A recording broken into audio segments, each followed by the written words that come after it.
fantastic state. This is a great, great state. You know, we won New Hampshire 3 times now.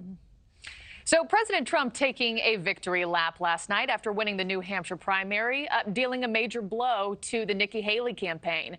Trump is now the first Republican candidate to win both Iowa and New Hampshire to open up a campaign since 1976. But Haley's vowing not to back down, saying this race is far from over. Joining us now, we have Senator Rick Scott, Republican from Florida, who endorsed the former president last year. Senator, thanks for your time this morning and hopping on Morning in America. Good morning. Look, Trump's not beatable. I mean, he has a record. The border was secure. The economy was good. We weren't at war. He was working to hold the federal government accountable. When you run against him, what are you going to run on? Do you have a better plan to secure the border or build a better economy or keep us out of war? So I think it's very difficult to beat Trump, and he's going to have a big win this year. I think he'll win the primary, all the primaries, and I think he'll win in November. And Senator, let me talk about, after his win last night, Haley did, of course, come out and she congratulated him.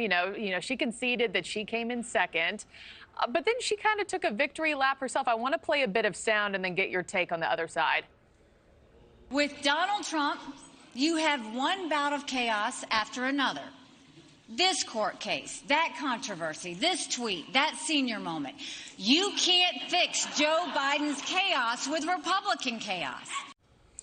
Now, she has vowed to continue on to South Carolina no matter how she fared last night in New Hampshire. Is it time for her to drop out? I mean, even the RNC spokeswoman came out last night and said it was time to do so. What are your thoughts there? Well, I would never tell anybody to get out of a race. I was not the establishment candidate when I ran for governor in 2010 in the primary. Republicans told me I should get out of the race, and I didn't. So I would never tell anybody to do that. But look, I mean, she can't win. Trump's got a record. He was a prior president. So I think all of us would appreciate a secure border, a better economy.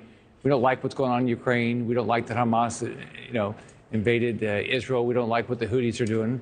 None of those things were happening when President Trump was president. So I think it's very difficult to beat him. And I hope we all unify quickly, make sure we can win in November. Well, let's shift gears to immigration and talk about the border and specifically this supplemental aid package. Let's start there. A deal is yet to be reached.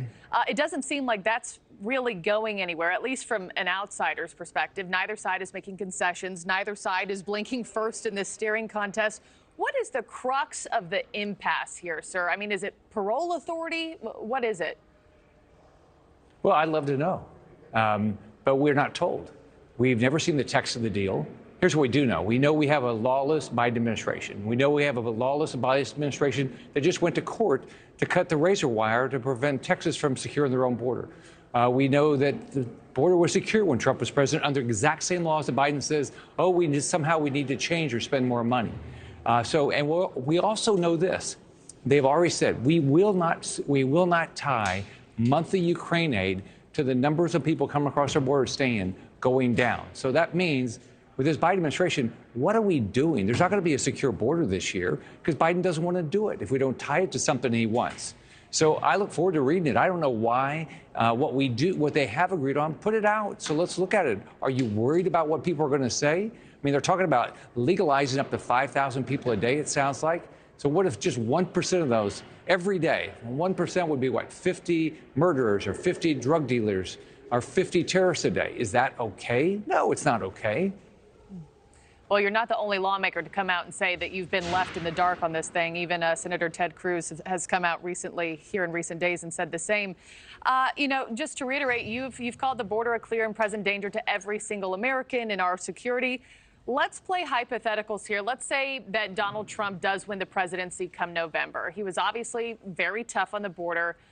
However, do you worry that the damage has already been done by this current administration? I mean, to your point about the millions who have already come over, Trump may be able to stop the bleed, but has too much internal damage already taken place?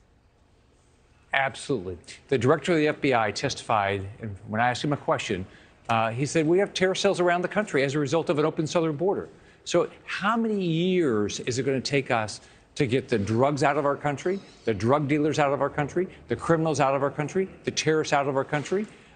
We don't even know. We had a classified briefing. We were not even told. When you find these terrorists, which I think last year was, what, 250 plus, we don't even know if they've been deported. So how many years is it going to take for us to solve this problem? Thanks for watching, everybody. Go to joinnn.com to find NewsNation on your television provider. Also, don't forget to click that red subscribe button below to get more of NewsNation's fact-driven, unbiased coverage.